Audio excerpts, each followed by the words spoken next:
Summer is here, and what does summer bring? The answer is weddings, of course. So we brought in our favorite etiquette expert, Thomas Farley, a.k.a.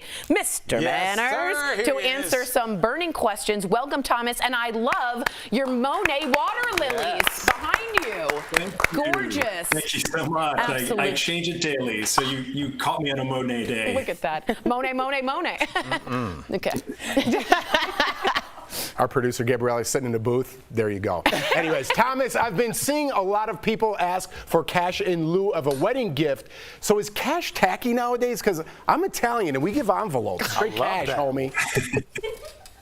So Jeff, you are not the only one seeing this, and a lot of this is coming from younger couples getting married. So we've got young millennials or members of Gen Z for whom asking for cash, whether it's for your backpacking trip across Europe or to fund something that you truly want, seems less rare or less unusual or less tacky than it would have been for previous generations. So a lot of couples are saying, I don't want the china, I don't want the silverware, I don't need it. Their parents are telling them, don't even bother registering for anything, get the things you want. And very often that includes cash.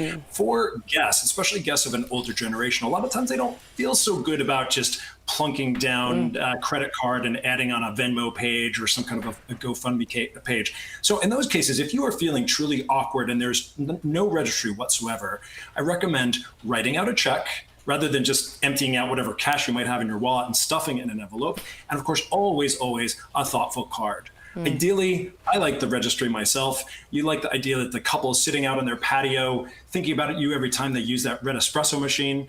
But if this is what they truly want, their wedding, their gifts. I have a 12-piece china set I've never yet used. I feel like for my wedding, I just want to get like a silver briefcase and be like, wedding doesn't start till it's full of cash. Let's go. Well, hey, I'm your girl because I literally dropped off an Elmo backpack with a stack of cash to the bride and groom yesterday.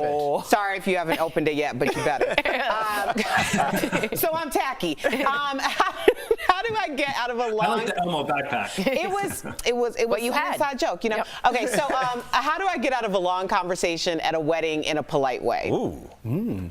Sure, Erica. So this is for both sides of the equation, right? This might be a fellow guest who's had a little bit too much to drink and they just are bending your ear. Maybe they don't know a lot of people at the wedding. But I think even more importantly is you're the bride or the groom, you're the member of the bridal party, you're a part of the couple, and somebody is just talking your ear off and they won't let you go. The thing that you have to realize at a wedding, everybody's trying to get around to talk to as many people as they possibly can. And for this reason, I always recommend at the ceremony, you do some sort of a receiving line. This is a nice, quick and easy way of, especially for the couple, ensuring that they get to see, thank everyone there. And for the guests, the attendees, this is not a time to be getting into politics or long work discussions. Charlie from accounting. We'll talk about that on Monday or when we get back from the honeymoon. Let me enjoy my day. So keep these conversations really short. But if it's a fellow guest, there are a few things you can do. Look, I promised my sister-in-law I was going to get her a gin and tonic 10 minutes ago. She's probably wondering what happened. I'll see you out on the dance floor. That's good. Nice, quick, easy exit. That's very good. I think I'm the guest people get away from. Absolutely. Okay. I don't believe that.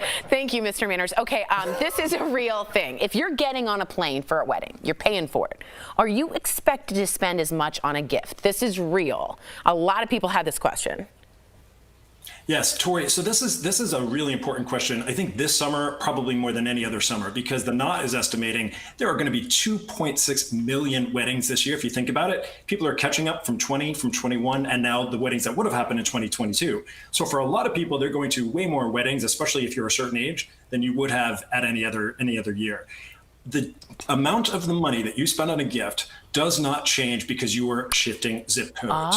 So whether you're going to be in Tahiti or Tallahassee or Toledo, you are still spending based on two factors. And those factors are, how close are you to the couple? So again, is this the random work friend and you can't even believe you were invited, but you're going to go anyway? Or is this your godchild? And then secondly, what can you actually afford? So no one should be going into debt, and I want to dispel this right now, there's this misperception out there that your gift should cover the cost of your plate. That is not the case. As a guest, how are you to possibly know what they're spending on a plate? This is not a zero-sum game. You're going because they want to have you there. The gift is a secondary item there. And you're, again, basing it solely on how close are you and how much can you actually afford. We need an Italian Mr. Manners because the Italians tell you how much they spend on a plate. Yeah.